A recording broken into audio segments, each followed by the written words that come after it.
If you're wondering who the next head coach at Auburn is going to be, it's going to be Hugh Freeze. That's according to reporting from a lot of different people, including Chris Lowe over at ESPN. I have no reason to doubt this reporting. It does look like it went back and forth between Lane Kiffin and Hugh Freeze. Here's what Chris had to say. Hugh Freeze has agreed to a deal to become Auburn's next head football coach, sources told ESPN. An official announcement is expected later Monday. Freeze spent the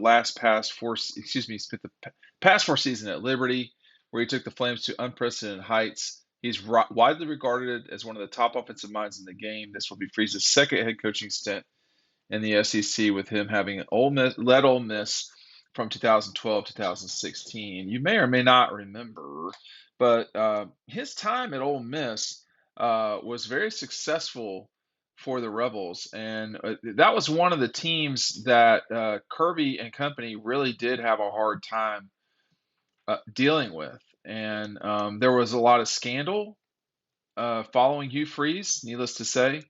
But I don't think there's much doubt about his ability to be better than Ole Miss traditionally was. Put it to you that way. When you look at their, now they didn't just run up and down the field on Alabama. I mean, in 13 they didn't score on Alabama when Kirby was there, and then in 2014, which is when they beat Alabama for the first time, that was a 23-17 win. In 2015, I think was kind of the shocking one. They beat Alabama 43-37. That was a huge win for Ole Miss. And then when Kirby was at Georgia, Hugh Freeze, the week before they played the Dogs, they lost to Alabama, scoring 43 points, and then they beat Georgia's brains in 45-14 a week later. So there's been some times when Hugh has done a really good job. I don't know how this will work out. That's always a good question going into things. We can't ever know how this will all meld together. If you're winning, then you're good, right? I mean, and I think that I wonder a little bit about the difference in culture at Ole Miss and Auburn.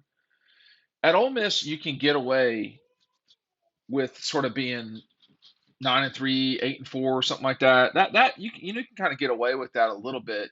I don't know how long you can get away with that at Auburn.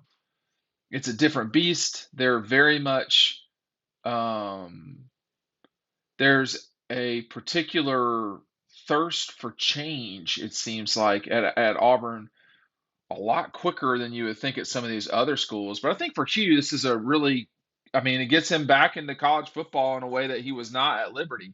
We've got a few of these remaining. Ringo signed books.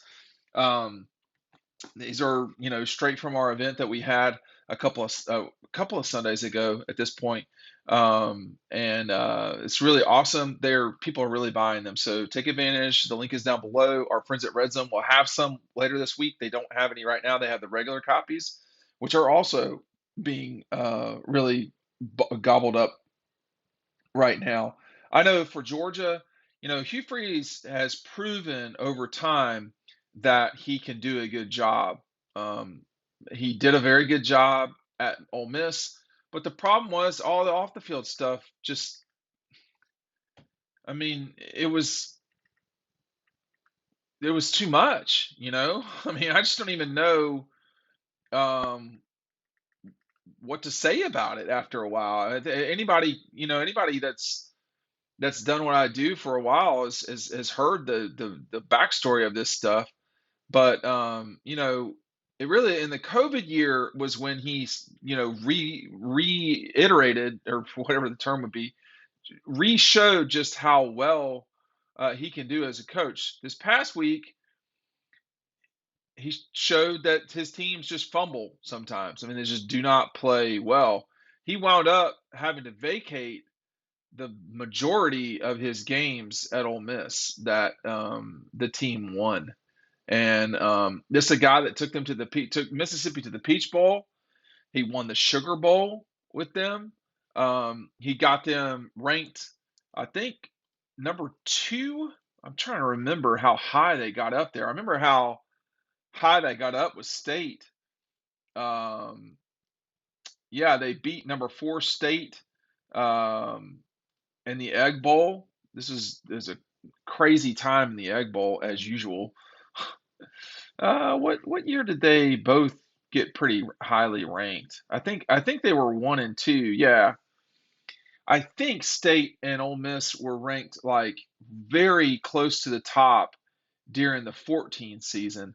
That year did not end great for Ole Miss. Like they ripped out to what a 7-0 start, then they lost to LSU, they lost to Auburn, they lost to Arkansas, and they lost to TCU in the bowl game, getting just blown out. That was the Peach Bowl that Georgia should have gone to had they beaten Georgia Tech in 2014. They just coughed that game away. But in 15, the Rebs got up to number 3, and then they lost to Florida. They lost to Memphis, which is a strange one. They lost to Arkansas in overtime. But by and large, I mean, earlier that year they had beaten Alabama. They held on to beat Vanderbilt. They beat Texas A&M. They beat Auburn. They beat LSU. They beat State. They beat Oklahoma State to win the Sugar Bowl. And these are not bad Ole Miss teams. And like the thing about it is, if um, if you can elevate Auburn to the degree that he took Ole Miss, the way he elevated Ole Miss and the way he elevated Liberty, then you can really get somewhere. I mean, that would mean that Auburn's knocking on the door of winning the league. That means that they're talking about winning the national championship, or at least competing for it. This conference is just getting loaded up with coaches who are very serious. I mean, the addition of Brian Kelly is, go along with the addition of Oklahoma and Texas, although I don't think the coaches, particularly at Oklahoma, are unbelievable. But this is just another sign of how serious this league is. Um, Everybody can make the jokes about Auburn. This totally makes sense to me. I mean, Hugh Freeze is going to be a very good fit for them in many ways. The question is, will this work?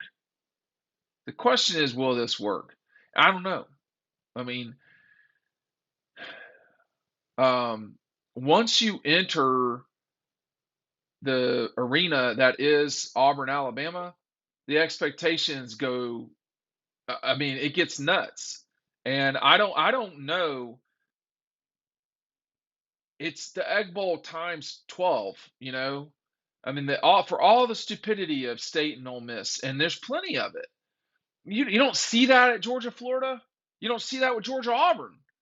You see that sometimes with Auburn, Alabama. Sometimes, not like not like the stupidity around those two things. I think he will have an understanding of that because of what he dealt with at State and with State at Ole Miss. But I think too that the expectations are ratcheted up in a major way. I mean, Auburn folks are not going to be pleased not being in the top 15, and they've watched now their arch rivals. Their two arch rivals, Georgia and Bama, have won the last 2 national championships. The season before that, in 19, they're the third most important team on their schedule, LSU. They won the national championship. So it's really hard. Auburn is a tricky job. Auburn is not the flagship school. It is, if you're in the cult or you're not. They are surrounded by behemoths with excuse me, with Georgia and Alabama. You got to be ready to fight at all moments. And I don't know. I think it's a good hire. I just don't know if it'll work because I don't know. I don't know what's behind door 3. Like I don't know, and I don't mean that towards Hugh. I don't know what in the hell's going on in Auburn half the time. So it's a really this could really work, or it could be a total disaster. And it seems that Auburn, it's only one of the two, and it could be the same coach that gets both. Think about the last The only coach this century who's been at Auburn who's not played for a national championship or had an undefeated season is the guy that just left, Brian Harsin. That's it. Everybody else has won the league. Everybody else has played for a national championship or won it. So every other one of them has been run out of town. So Tommy Tuberville, run out of town. Gene Chizik, run out of town. Gus Malzahn, run out of town. Gus and Tubbs were really pretty good fits at Auburn, and they ran them out of town. And honestly, are you a fit if you're not getting run out of town at Auburn? Every single coach there has gotten run. Pat Dye, Bowden. I don't go back before Pat Dye. That's 50 years ago at that stage, so it doesn't matter to me. But everybody gets run out of there. Why? Because they're not the Bear. Why? Because they're not Bama. Why? Because they're not Georgia at this stage. So this is going to be. I think. I think we're going to see the usual peaks and valleys. I think Auburn will be good with Hugh Freeze because he is good, but I just don't know how long it will last. And in this league, that's the challenging part. You're going to have to really recruit, and the way Ole Miss recruited back then, it's not going to cut it now. Like you can legally cheat now, so that's going to be problematic for him. But the guy is a really good play caller. He understands offense. It's going to be a challenge. He's good, no doubt. If it will work or not, I mean, I don't know. I think there's going to be ups and downs.